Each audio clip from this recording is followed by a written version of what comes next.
feeling right. Eyes glazed, so I'm gonna ride tonight. Hard pressed, fired up, ready to go. Punk rock tunes on the radio.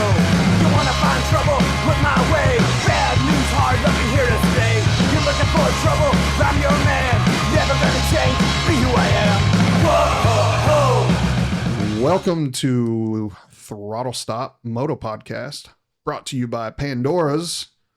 I am Justin. Matt. Jeff Griffith. How is everybody doing this morning? Doing good, man. Sleepy.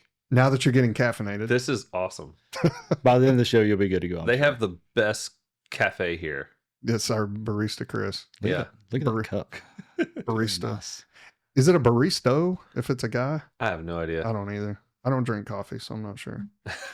All right, what are we talking about today? What's our main topic? So we want to talk about cold weather riding. I know it's probably going to get to 80 today, right? Yeah, but it's October. But we're getting into the Yeah. colder season. And a lot of times people think that because it's getting colder, it's time to stop riding, put your bike in storage, whatever. And we could talk about some of the stuff that we need to do if we're going to do that. But it's our job to encourage people to keep riding, and that's why we do what we do and have the rides monthly and all of that. That being said, not because of the cold weather, but because of because of holidays coming up, we're not going to do a ride in November or December. We are planning a camping ride, which I'll let you talk about if you want to do that. So yeah, coming up, what are we, 3 weeks now? The 26th of this month of October. Location is still, the ride is set. It's going to be an adventure ride. It'll be an advanced ride for sure. The camping location is still yet to be determined because there's a place that I really want to go, but I haven't got the landowner to sign off on whether we can bring a large group there or not. So What area are you looking to be in? well, we'll go ride Cahutta's, up Ocoee area, stuff like that, obviously. Okay. And I want to touch on something real quick because we don't want to get too far north of there because of all the hurricane Yes. stuff. But, everybody needs to think about those guys. We've all got friends and family up there. There's dealerships that we're friendly with up there. The guys in Asheville, the guys in Greer. So we will be taking some donations at the shop. So anybody that wants to bring some stuff by, we're working with a couple of different groups. But as far as the camping goes, we'll have to keep it, in the Ocoee area, because if we get much north of there, we're going to get into stuff to store up. So I've got 15 acres in Chickamauga. If we want to be down in that way, we can do whatever we want to down there. So we may end up in Chickamauga camping. That is where. If y'all want to do that, I got electricity and everything. Okay, we don't want electricity. Well, for lights and stuff. Yeah, no. Yeah. You got a fire pit? That's what we want. For It's 15 lights. acres. We got whatever you want. Can we shoot? We've got a we can. We've got a leveled spot where my dad's been clearing everything out, where we're going to build a house eventually. And so it's just a dirt level, big, like half an acre. So maybe Just if we don't get perfectly permission to, if you don't get permission, let me know. We can head down there. And man, it's up on the ridge, looking right at Lookout Mountain, right up off of 193. So it's a beautiful. So it's pretty too. Yeah. Okay. Really good, especially if the weather's nice. It's nice and starry down there. Okay. So yeah, Very private. So. October 26th, we'll leave the shop early-ish that morning. So this episode will be coming out 2 weeks from today. What's that? It'll be the 16th. So it'll be a week and a half from when you're hearing this. Yeah. And we'll post on Facebook and Instagram and all that. So yeah, we'll get everybody details as soon as we land on a location and go from there. So 2 different ways to segue off of that. First, since we're already talking about group rides, let's talk about everything that happened this past weekend on the last ride. It was definitely an adventure ride for sure. We put the adventure in adventure. That's right. Ride, didn't We did. Yeah. So I'm gonna let roll some clips from the ride. So here's where we met at the Texaco. There we had a huge group. So that's Web Store in what corner of Tellico, Reliance Road and 30. Yep. Really cool old gas station. It is. I've actually never gone inside over there. That was pretty sweet. Yeah, it's a neat place. Yeah. They're doing like some rafting or something there now, aren't they? Yes. Yeah. Yeah. They had the stairs that go down behind and down to the river. So yeah, there's a lot of rafting and stuff up there. So how many, did anybody actually get a count on how many we had? 28 bikes. 28 bikes. Nice. And what, a handful of those were 2 up? Yeah. Which is kind of where we're going with Yeah, I all know this. there's over 30. Yeah. Yeah. So let's, so here we are. We had a couple that had a little bit of an off, and it was just a gravel road, a fire road. And it was just one of those bad, wrong place at the wrong time. So downhill, 2 up. Downhill, 2 up, blind turn. And as you hit the turn, you realize that it's like a complete switchback and it's all downhill. And his choices were to roll it. Yeah, he didn't. Yeah, that was his choice. Yeah. He made he made the best choice. Yeah, I mean, he kind of threaded the needle. You can see in the picture there that there was nothing. A big tree on either side, and it was about a 20-foot drop. And pictures video never do No. gradients justice. It's steep. Like it's very, very steep. It's all but a bluff. And I mean, look how many guys you have there, and you Yeah. guys are still winching it up. Well, we had to move 2 trees out of the way first, right to get by hand. Yeah, that was before the Jeep with the winch showed up. That is an accomplishment. And there he is. There's our savior. So really, really nice folks. Yeah. Obviously didn't plan on having anything to do with that morning. No, they didn't. But they were prepared for it. I like it. They were definitely prepared. So this is coming down the mountain from Buckbald. Yeah. So prior to this, we had gone up to the top of the mountain to the clearing on top, and there were some people camping up there. We pulled them up. That obviously had planned on a nice peaceful morning. We completely ruined that for them. But how about the tent? It was like It was a hotel, it was man, huge. for 2 people. Yeah, they should have biggest tent I've ever. Yeah, that wasn't a tent. That was a carport. That's what I was gonna say. They drove their pickup truck up there, and I don't know why they didn't put the truck. Could in have the parked tent the with them. truck inside. It but- was. Hey, that's my kind of camping. Yeah, it was. I think they had cots and like that thing was huge. All of us could have fit in that thing. So after they went off the side of the mountain, I jumped on the bike and went back up the mountain to see if they had a tow strap in that truck. And I was the whole way up there. I was like, man, they don't want to see any of us again. No, But here we but go. they Nonetheless, came to help. they did come to help. Good, Yeah. it was good guys. Yeah. A couple of younger guys. Very nice. We felt bad for waking them up. Yeah. But that is one thing. Like I'm the guy that packs everything. Like, as we'll talk about, before the trip was over, I also had a flat tire. Right. And I had everything that we needed to fix it on the side of the road. But the one thing I've never thought about is a tow strap Yeah. in the bike. So I know a ride with a guy that carries a little, I don't know, it's probably 3,000-4,000 pound portable winch. Like you strap it to a tree. Obviously it's not mounted in the motorcycle. It just goes in a side case. But yeah, I mean, he carries a little small, I guess like an ATV winch maybe. Right. Yeah. On the bike, and he's used it. We've used it. So, I don't, if we'd been somewhere more remote, it'd been a lot. It'd been a whole lot worse getting that motorcycle out. It would have been ravine. really hard getting that thing out. But the bike fared well. It did pretty amazing. Let's talk about the Tiger 900. Yeah, really. Yeah. Your last bike. As a former owner of someone who's dropped a Tiger 900 a few times, that thing is bulletproof. Yeah. So I mean, it tore the right side bag up. Yeah, that was about it. I should have put that in. That was the video. Yeah, that's what you should have brought in to put on the table. Y'all need to put that in a glass case at the shop. Yeah, that was the video of me. I was trying to get the off. bag off of it with a hatchet because that's what we had. But the motorcycle, like no kidding, it's 35, 40 feet down in that. Yeah, it was a ways down there, and then they rode it home. Like all we had to do was just tear the bag off of it. Look at Kevin being awesome. Yeah, he was all up in there. I would have been helping, but somebody had to document this stuff. No one had to hold. That's why I was there. Somebody's got to hold the camera. The safest person in any video.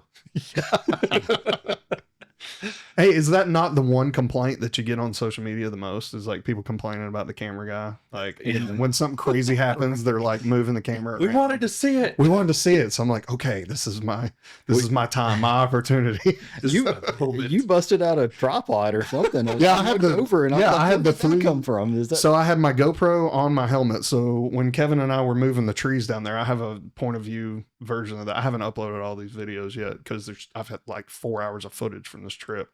So I have some first person perspective of us moving the stuff, and then I had the 360 camera going, and then I also had the cell phone footage. So we've got all kind of angles and everything from this. So it's we've got everything we need. So we got it out of there, and so, then the bike's at the shop now, going through service, getting fixed, and I mean, yeah, what was wrong with it? What they it need? not hurt that bad. I mean, it obviously it got the bag, and then I finished the bag off with the hatchet. Got the bag mount, skin up the tank windshield. Throw that up there. Yeah, there you go. Look at that. Look Why at that did form. you have to get the hatchet out? What was clamped? well, so the front bag mount was still holding it on to the bag rack. Yeah. So, and We had to the pry it key off, was basically. broke, like everything was, or the lock. yeah, the lock was broken, so it wasn't coming off via normal avenues. There it is. Look. But he rode it home. Yeah, he did. They didn't have any issues. And Yeah, it look was- how far that the rack shoved forward. Yeah. yeah, but it protected that muffler. Yeah. Someone its said, job. Someone said they should have had soft bags. I said, well, then what would have absorbed the impact? Exactly. Yeah, you would have crushed that muffler if you'd have had soft You'd bags. crush something.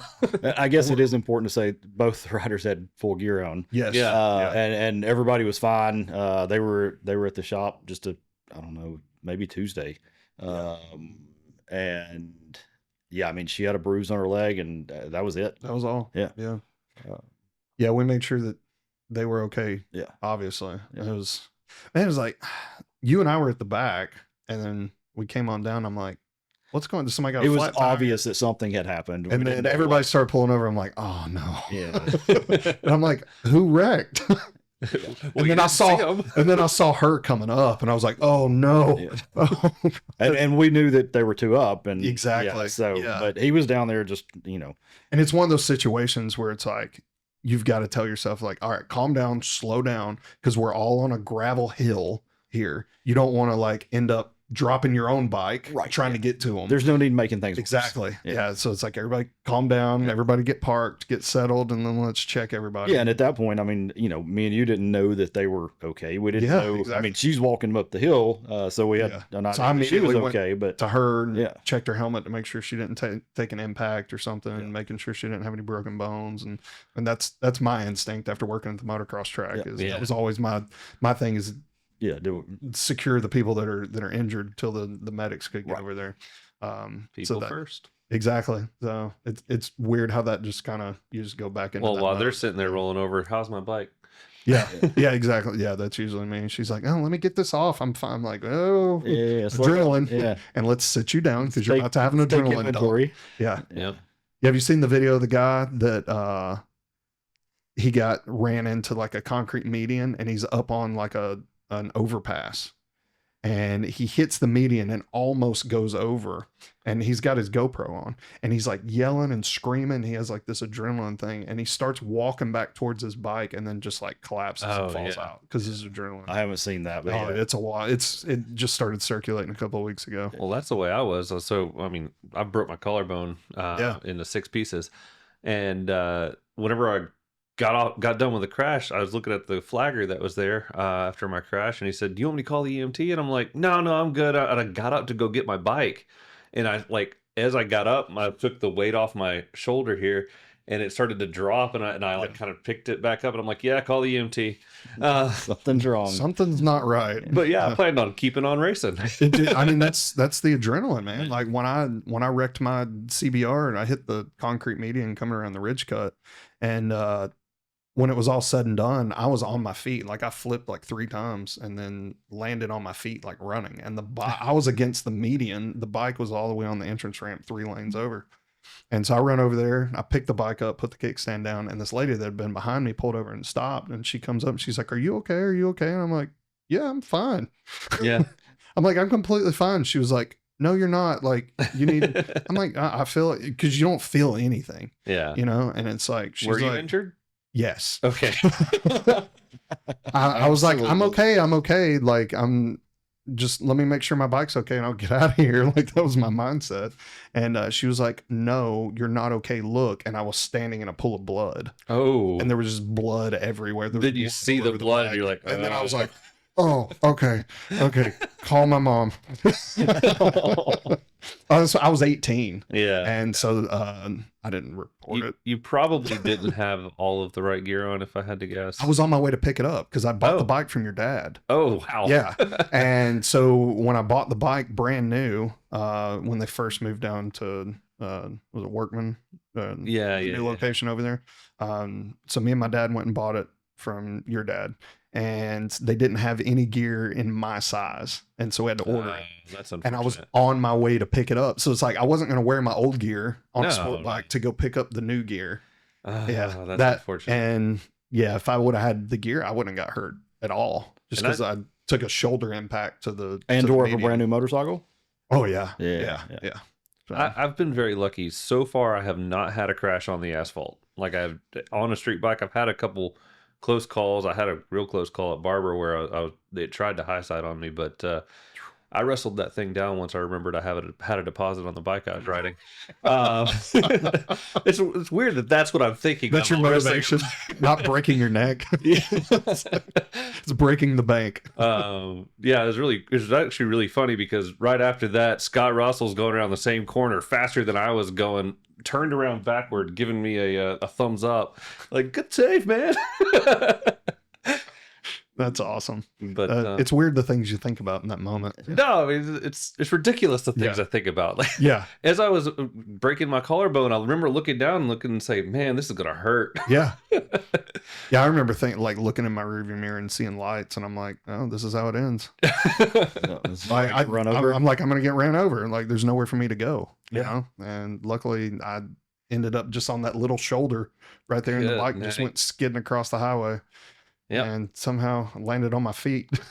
We don't want to scare anybody. No. Wear your gear. that's the most of the story. part, Yeah. Because if I'd have had my gear on, I wouldn't have all these 3rd-degree burn scars all down my left arm. So That hurts. yeah, it does. So We're gonna but yeah, talk a little bit about gear today. Yeah, But let's talk about it. what's the coldest weather you've ever ridden in? Both of you guys. In the teens, teens? going through the Rocky Mountain National Park. Yeah. Yeah, I mean, single digits for me. Single digits? Yeah. Were you cold? Oh yeah. I mean, yeah. I mean, anytime it's that cold, Yeah, you're I gonna had be the cold. I mean, heated grips, everything on high. everything on high. Had glowing. my had my thermals on. Had Yeah. the jacket. So I had on the thermals, my Klim hoodie, the same one that you've got there. Yeah. My Klim jacket, and then my Gore-Tex top on top of that, and I was still freezing. Yeah. I mean, there's a lot you can do, but a lot of times I feel like we've suffered through these temperatures in the teens where there is gear out there available Right. that would make us warm and sometimes hot in these situations. I don't know if you've ever been like snowboarding, skiing, or anything like that. You start out with all these layers on, and you're And then really you start sweating. yeah. Then you start sweating. I do the because same you start thing moving. when I go hunting. Yeah, It's 10 degrees, and you're walking out to your spot, and you're all bundled up, and then by the time you get there, you're sweating yeah. because you're hiking and carrying all your gear in, and then you start stripping down, and then you're like, oh man, I'm sweaty, and then the sweat gets cold, and then you start freezing, and then it's miserable.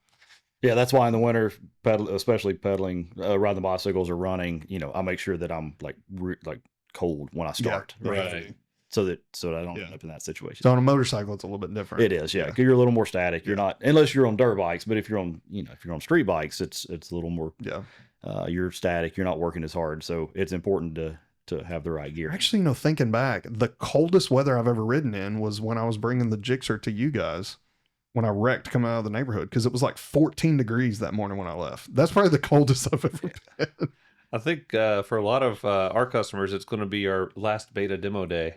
I think it got down in the 20s and it was raining. Yeah, that was miserable. That was the worst. Cold weather I can deal with, cold and wet. that's where it sucks. I was going to mention Hunter always likes to say a wet Eskimo is a dead Eskimo. Exactly. So we're going to talk about staying dry a little bit, because you got to have some waterproof gear in a lot of these situations.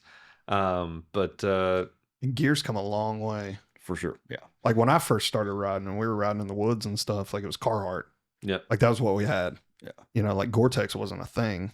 Yeah. Then it was Frog Togs and I've seen so many people wearing those big brown Carhartt jackets. Exactly. Yeah. They're warm and they're waterproof. Yeah. Yeah. Until you get water on the inside of them. Yeah. But, yeah. I mean, that's what's nice about, this area is you can ride all year long. You can, man. Like even in like December and January, a lot of times during the middle of the day, it's 60 degrees in the dead of winter here. You just don't want to be riding at night. So. One thing I didn't bring is a balaclava, but I did want to show you guys some of this stuff. Base layer. We talk about layering up every time we talk about riding in cold weather. And I don't have the shirt right now because we have this left over from last season.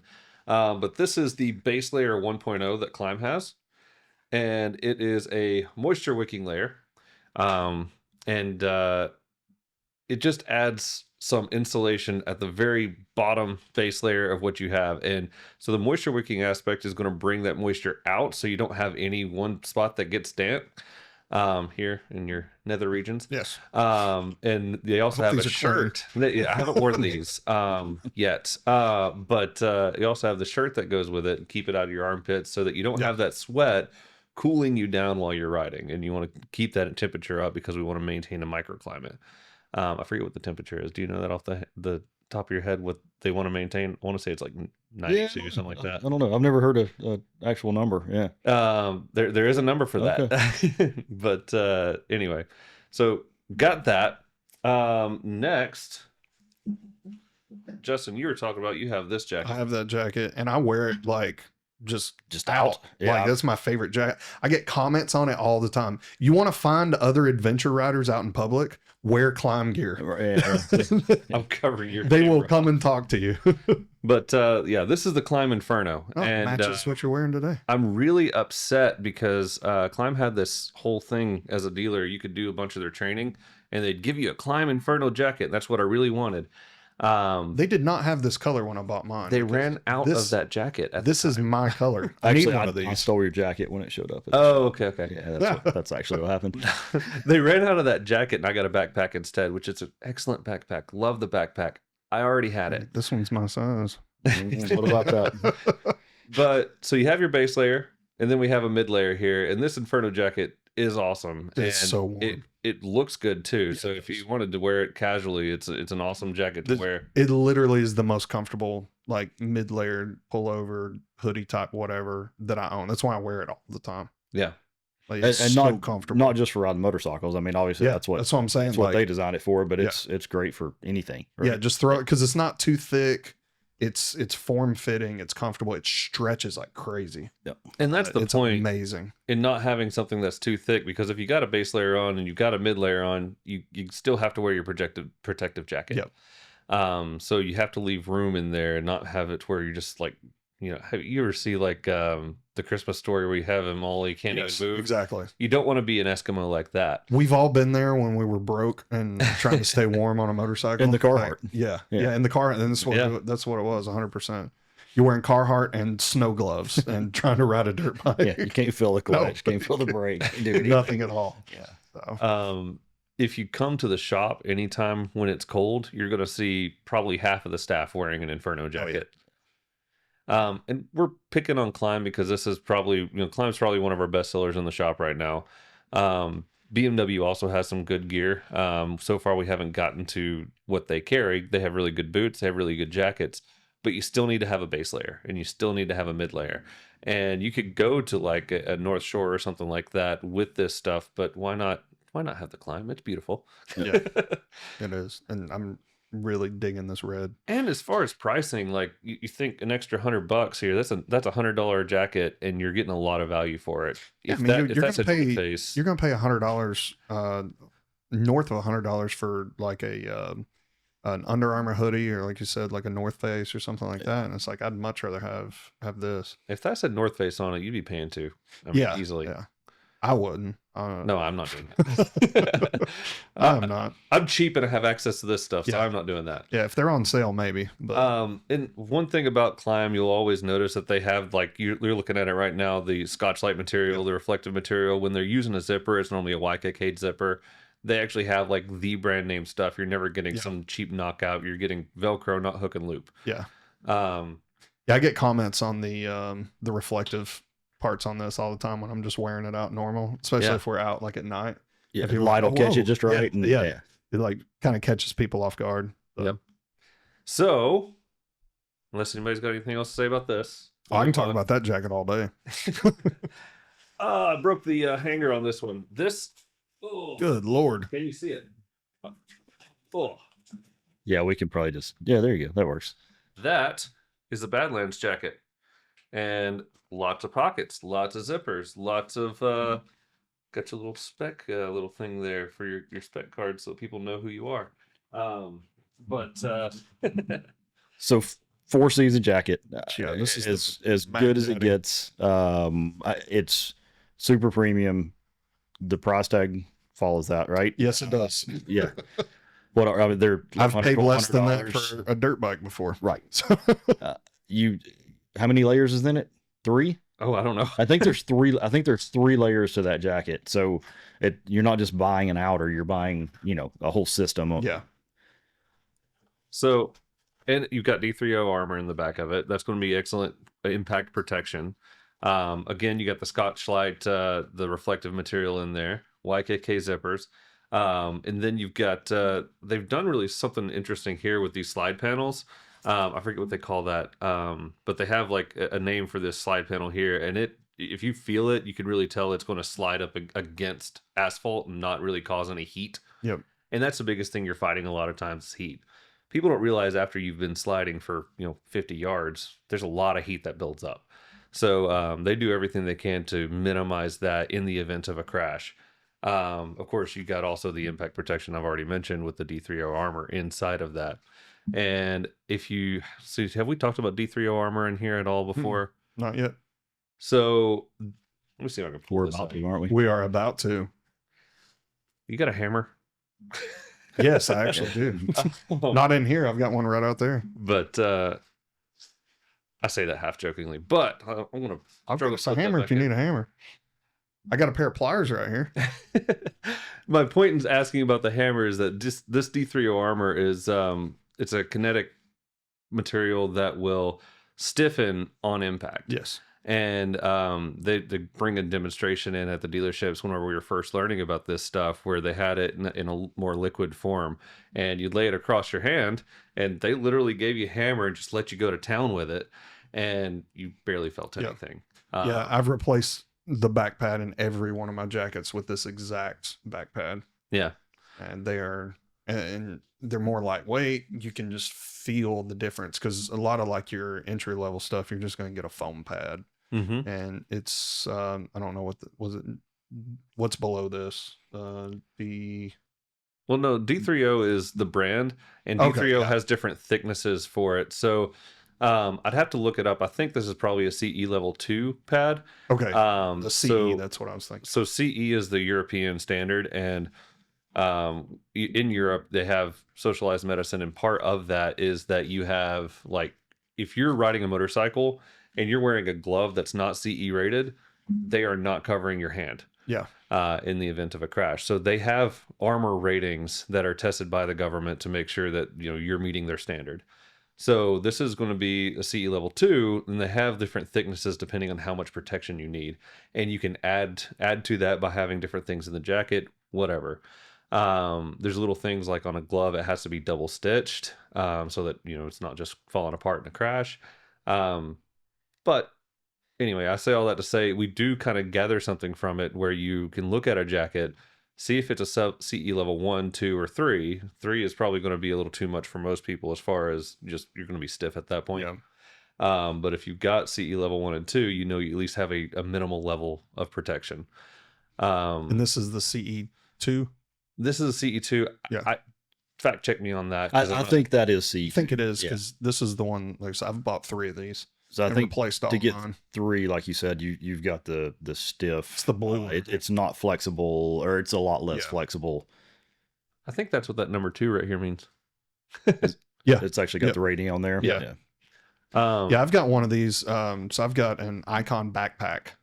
That's just a specifically waterproof motorcycle backpack. And when I'm riding like the Supermoto or something, and it's too hot for a jacket, I have this in the backpack because it's just right there, and it wraps all the way around your chest, and you can secure it really tight. Just so I have that spine protection. It makes me feel a little bit better. Yeah, absolutely. And It's it used better to than be- nothing. For sure. Yeah. You used to go out and buy a mesh jacket, and it wouldn't even have a place to put a back protector. Exactly, which is crazy to me. Yeah, and it was a lot of these guys who are wearing, not to diss on Icon too much, but a lot of guys who are wearing the Icon jackets, and I think Icon themselves as a brand recognized that, so they started putting back protectors in all of their gear. Yeah, the last Icon I bought it's got a back protector, but it just had the base foam, and like I said, I always put these in there. And think about what you do in an accident, like if you are having to tuck and roll. Yeah. Your shoulders, your elbows, your back, those are the first things that hit the ground, and instinctively we're all going to protect our gut, right? We're going to kind of tuck in for that. Yeah, but then when you start rolling, Well, and I mean, at the end of the day, you can fix most things except for your head. Yeah. And your back. Yeah. So yeah, someone with a lot of back injuries, you don't want to mess up your back. Yeah. If you're looking at jackets, don't settle for anything that doesn't have a back protector, at least a CE level 1. And I want to talk about this jacket even more because this is the jacket that you would go to, like we've talked about base layers, mid layers. If you didn't want to do anything else, get this jacket. It's Gore-Tex, so everything it's guaranteed to keep you dry. That's the whole slogan behind Gore-Tex, and that's what Klim does, a lot of Gore-Tex material.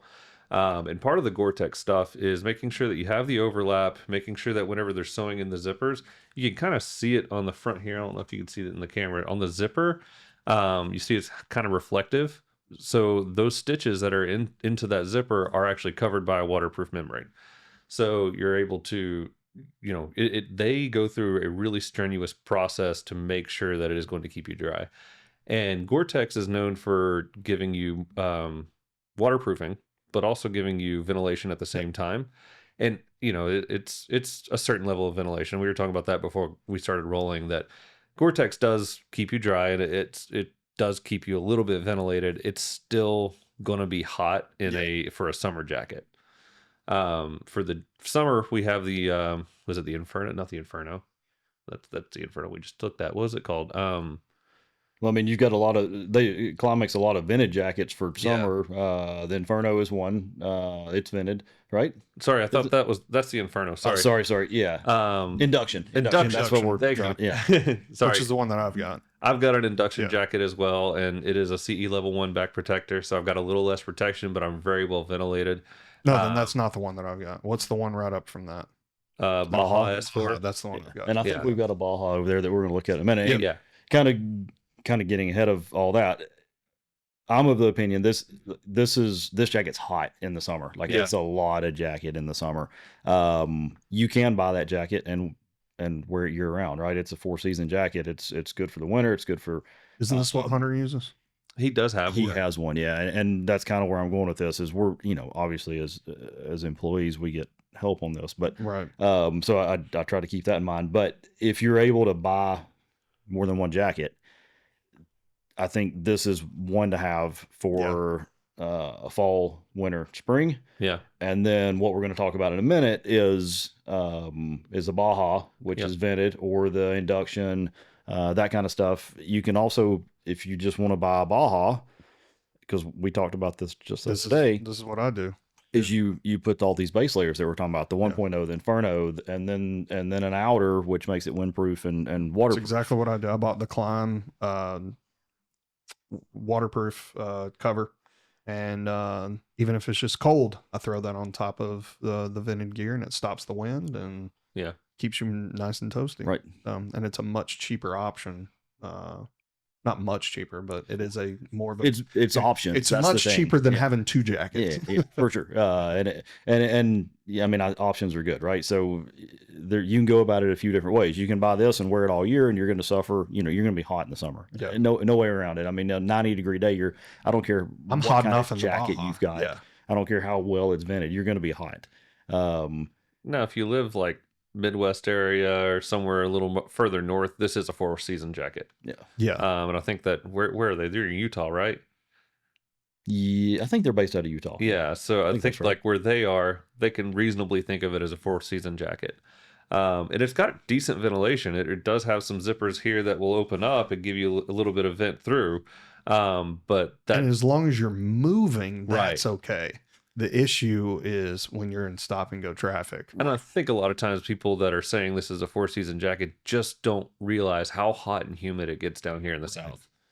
Yeah, it gets hot enough down here to where we're riding around in the summertime. We don't even want to wear vented gear. Yeah. Like Yeah. you're stripping down to a t-shirt and you're still sweating. We Like, want a moisture wicking t-shirt and nothing else. exactly. Yeah. So it's easy to make fun of the people who are, out there riding in shorts and sandals, but in reality, that is probably the most comfortable thing Yeah. for them to wear. It is. Where me being around it for so long, I would Yeah, be I'm not completely doing that. uncomfortable Yeah. in that. Like I said, I'm at least wearing a back protector and riding jeans. Yeah. Yeah, and like you said, as long as you keep moving, it's not Yeah. bad. But man, you're sitting on a hot water heater at red lights, right? I mean, that's really what Exactly. you're doing, so Yeah, especially if you're on a sport bike. right. Or I mean, your My Ducati's Ducati's hot. pretty warm. Yeah. Yeah, they run a little hot. They tried to combat that with the newer ones with the cylinder deactivation. Yeah.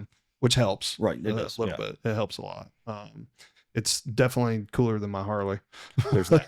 Yeah. But that's why down here in the South, it's really popular. I think it's Icon that makes it. It's like that skeleton. Oh yeah. Where it's just the shoulder pads and the elbow pads. I think and then Alpine Star everything makes else. one too. Yeah, it's like all mesh, and you see guys on sport bikes riding those. You're like, We've they got look a- so stupid. And it's like, it's really not that bad of an idea Yeah, down here in the South. It's well vented for Yeah. sure. Yeah. So, But we don't get a whole lot of like we were talking about the coldest temperatures we ridden in. For me, it's 8 degrees, and like that's the coldest. Like Yeah. that below that, I'm not riding.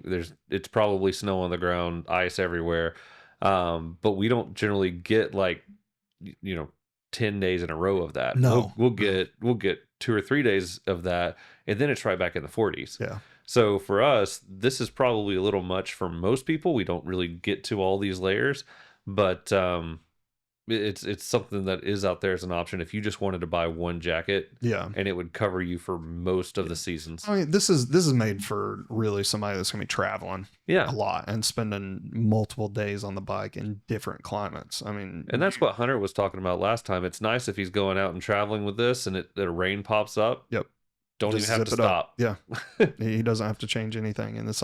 And if you've ridden across the country in the United States, you can go from 15 degrees to 80 in 24 hours. Yeah, I Like, mean, it's- just leave it's Tellico and go crazy. to the top of Yeah. Chattanooga. I mean, there's a 20-degree swing. I don't care what time Yep. of year it is. So That's the biggest swing that I've had is going from Colorado to Texas and being in the teens to 95 within 48 hours.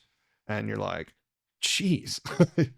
Like we had one day where we left in the morning and it was below freezing. And then by that afternoon, I was on the side of the road pulling my base layers off because it was 90. right, And that was in one day. which is what's nice about having the the base layers and the outer layer, because you can start losing stuff or adding Yep. stuff as you go. Where this Texas full exposure You're ripping 95 that degree thing day, off. Yeah. you're gonna be hot. Yeah, I got to Yeah. Corpus Christi a couple of years ago, and I took my jacket. I was like, I've had enough. I'm taking my jacket off. I took it off and strapped it to the top of the top box. Yeah. I was like, it's too hot. Yeah. So Well, the good thing is all that stuff packs away really small, and that's why you does. want that compact stuff on a motorcycle, particularly.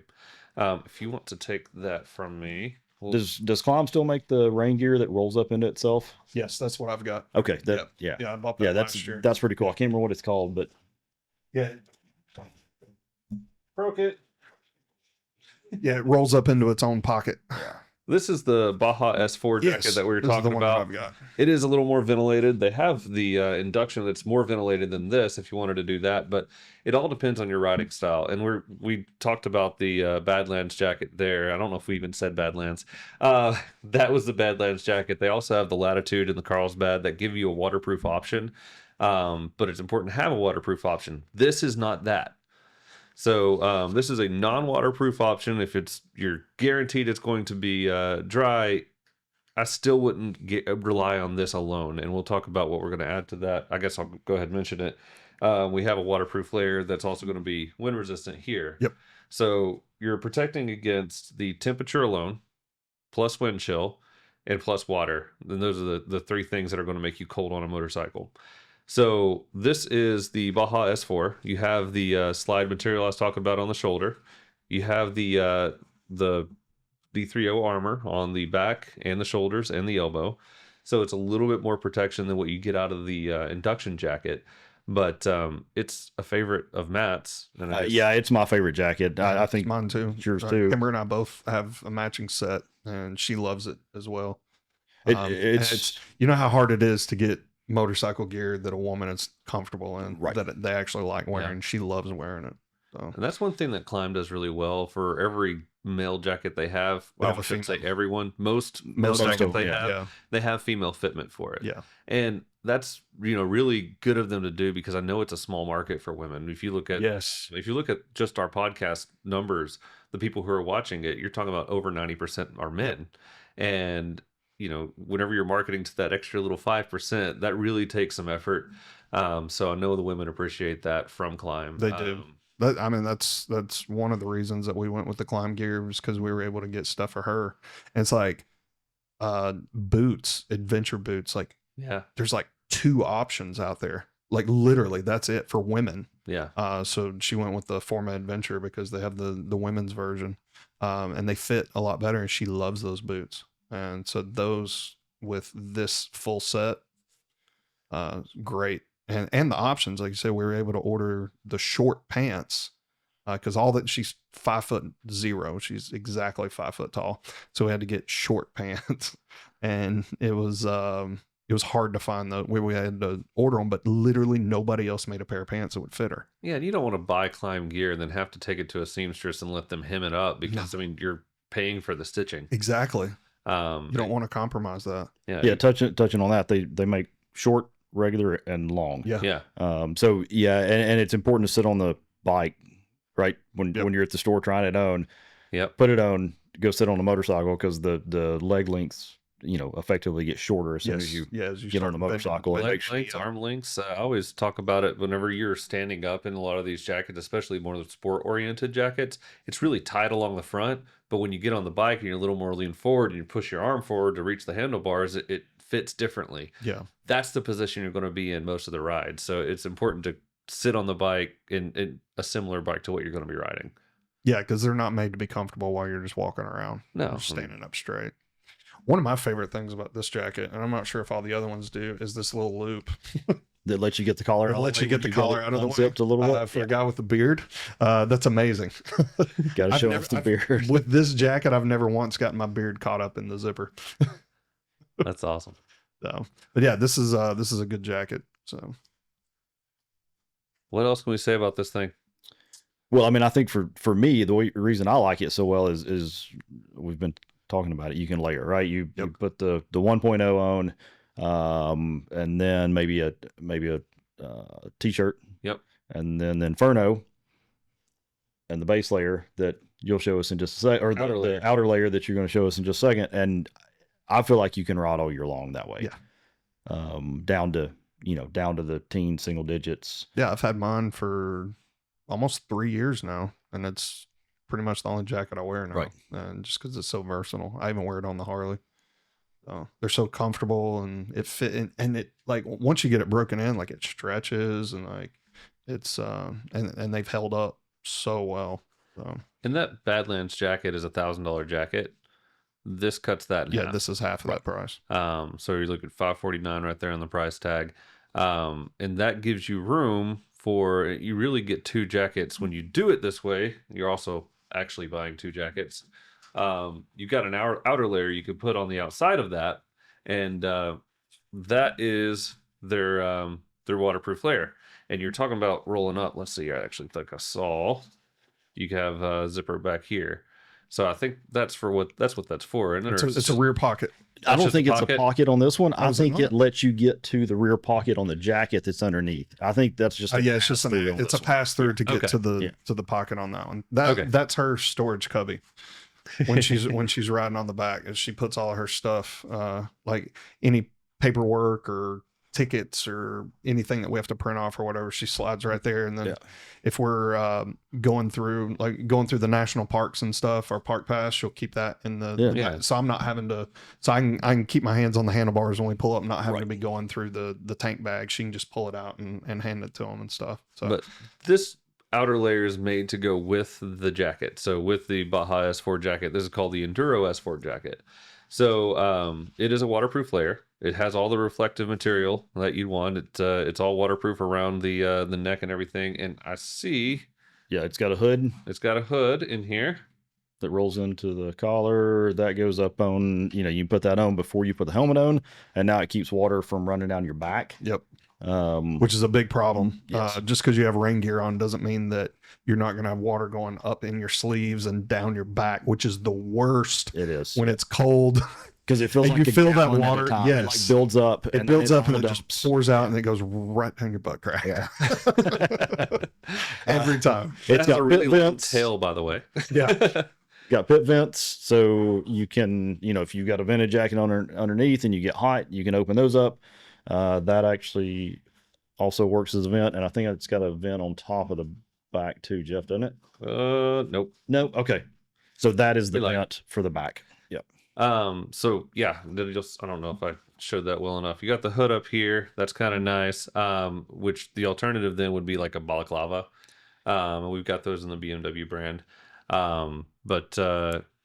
Just the benefit of this is that you're buying the Baja S4 jacket, and you have that jacket for really all seasons, and then you have this jacket here is a waterproof layer on the outside.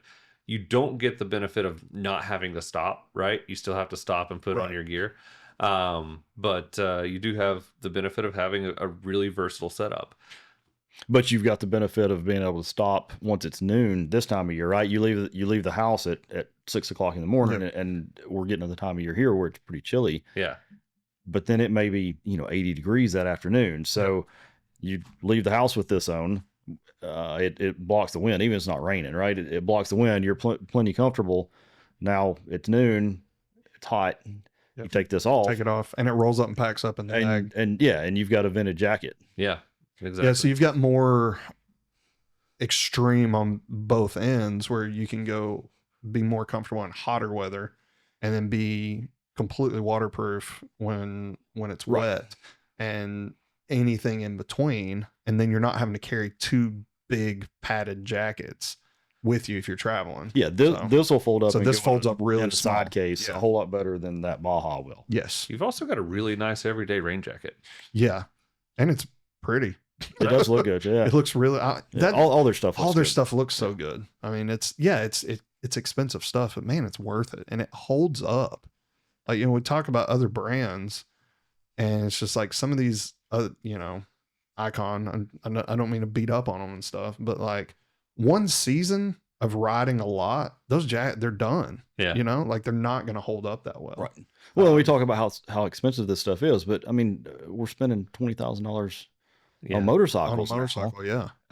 So the cost of proper gear to make it comfortable to ride expensive motorcycles, not a big deal. And then it's a whole lot cheaper than a copay. Yeah. For having to go to the hospital to get for sure gravel dug out of your arm. You're buying it once. I mean, this stuff's going to last 10 years. Right. Buy once, cry once. Exactly. And it's the same thing with their helmets. Klim also wants the jacket if you crash.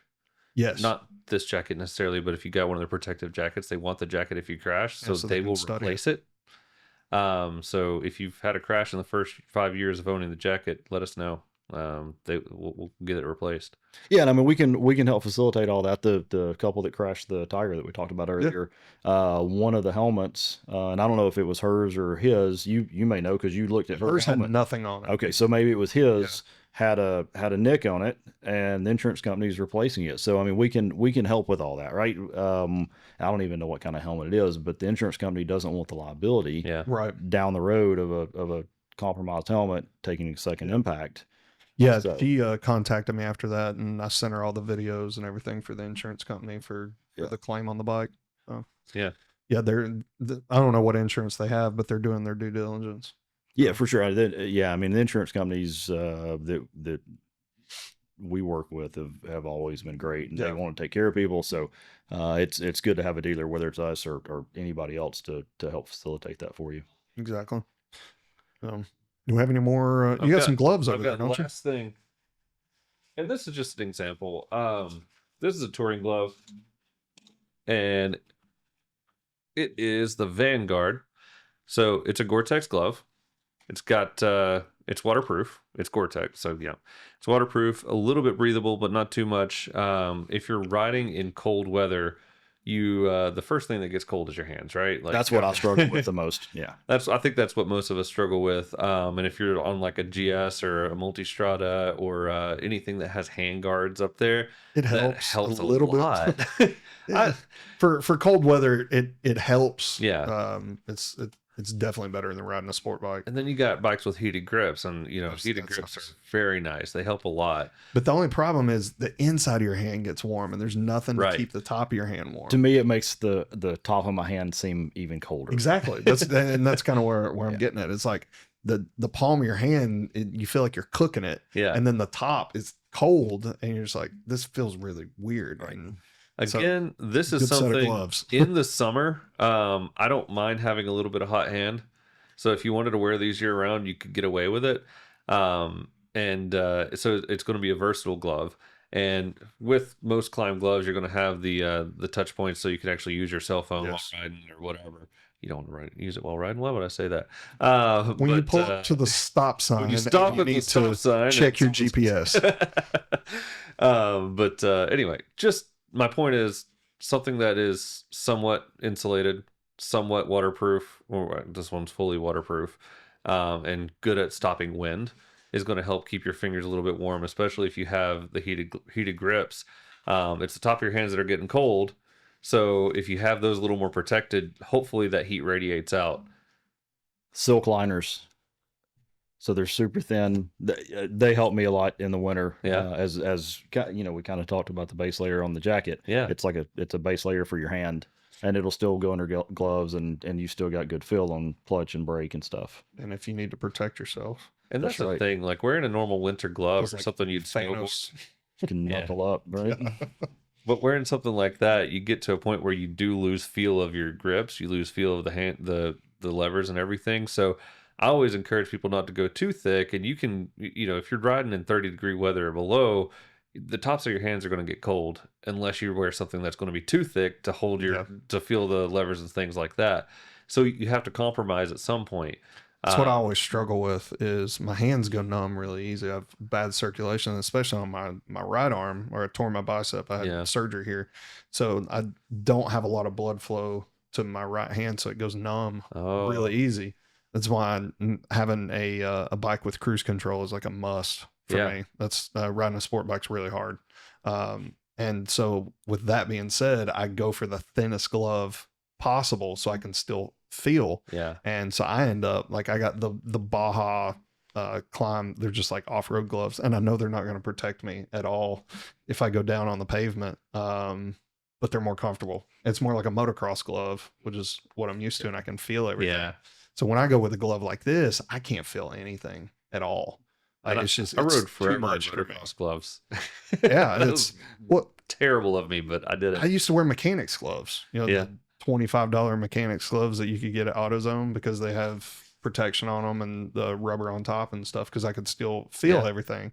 But at the same time, I know it's not going to hold up to the pavement, especially on the top, on the knuckles and stuff. And I normally, if I'm going to be off-road on the street bikes, the big bikes, the adventure bikes, for a while, I'll stop and, shameless plug, put on a set of hand-up gloves from my buddy Cody here locally. And take the heavy, because to your point, you can't, like, I need to feel the clutch a lot more accurately off-road, right, than you do on-road. Avoiding a crash is better than protecting against it when it happens. Well, I mean, and that's kind of like what I look at is like, do I want to have more control or do I want to have more protection? Because it's like I haven't found a solution for me that gives me both. And crashing on dirt, I don't care what kind of bike you own, your own is usually less detrimental than crashing on pavement. Oh, yeah, because you're going to be going slower. Well, and you're not going to get ran over. Yeah, it's not a cheese grater either. So digging your hand into the dirt, it's going to move out of the way. You're not going to tear up a set of gloves off of one crash most of the time. Yeah. So that's the issue that I have with gloves. I probably own 12 different pair of riding gloves. I've tried everything. I've even tried the Milwaukee heated construction gloves, the leather gloves, to try to keep my hands warm and stuff, but they're just not enough. Yeah, those gloves are made to use with tools and stuff on the construction site.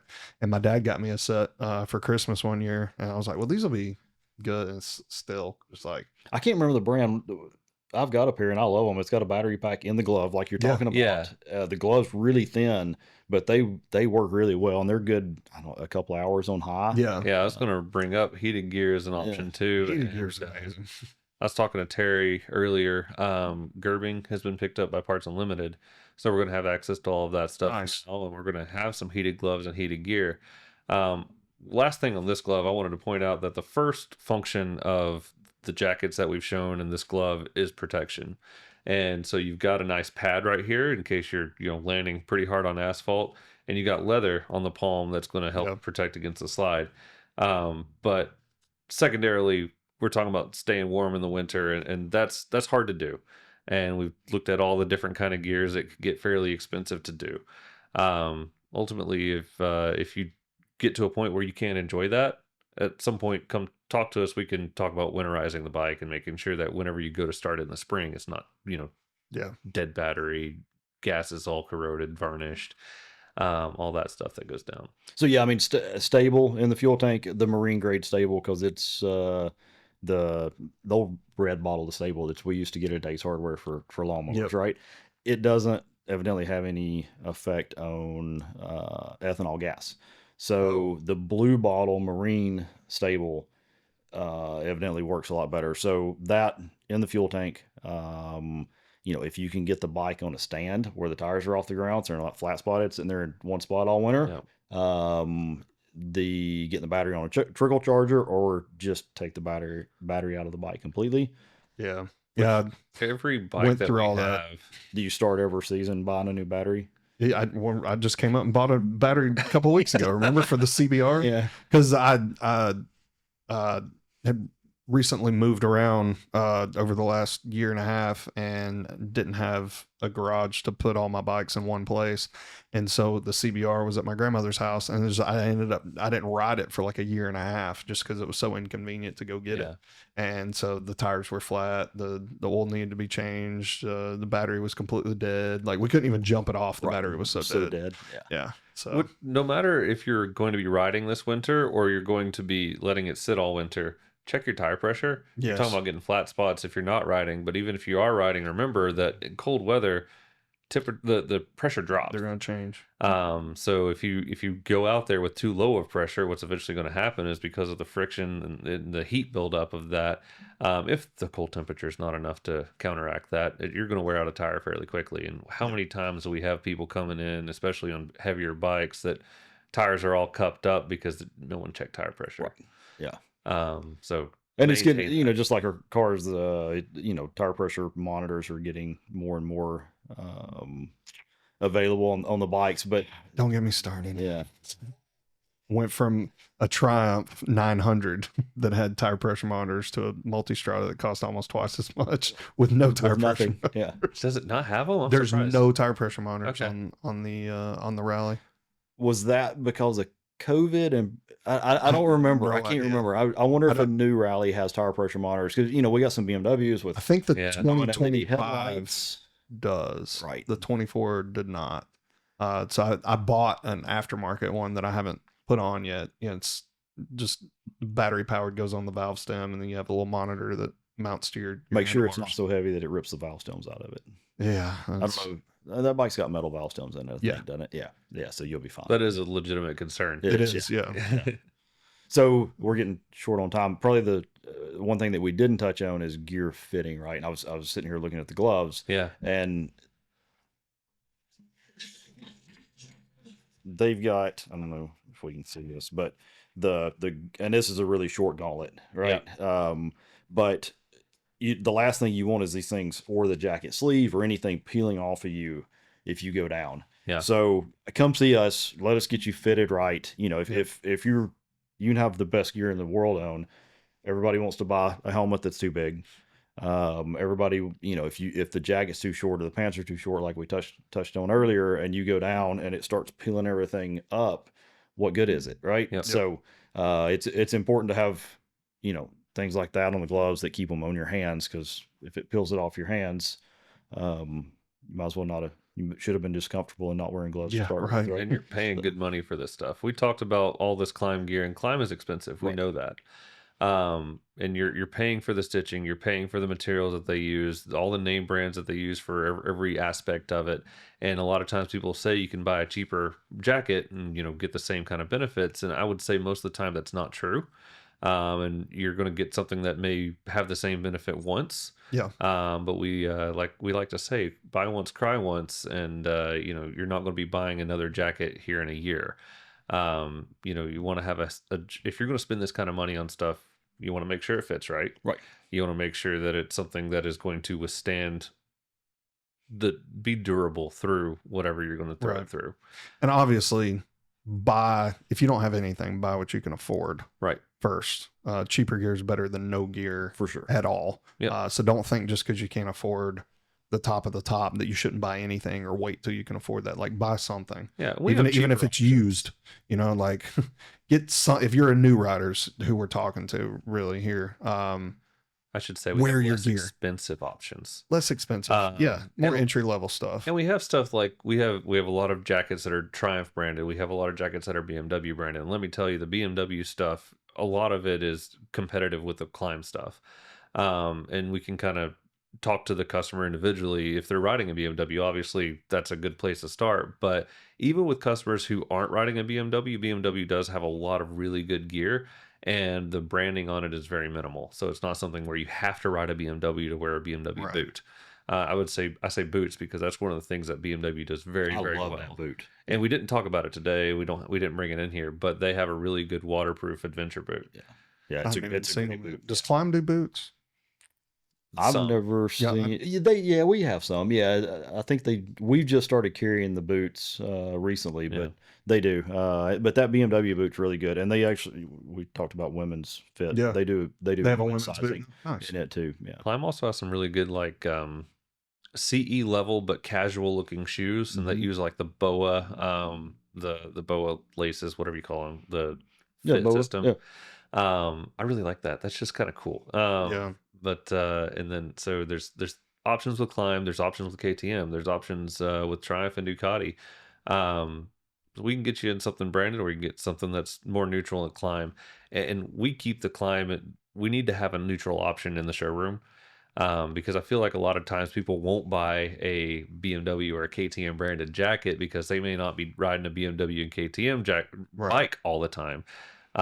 So they want to kind of keep it versatile. Yeah, even if you only have one bike at a time, the turn's about 18 months. So, the gear will last a lot longer than that, or it should, right? For sure, the stuff we sell will. Yes. So if you bought a BMW, 18 months ago, and you bought all the BMW gear, but now you're gonna buy a multi-strada. Yep. You might not want to ride your Ducati with full BMW gear. So that's why we have the Klim stuff. It's not a knock on any of the brand's gear. It's neutral. Yep. Yeah.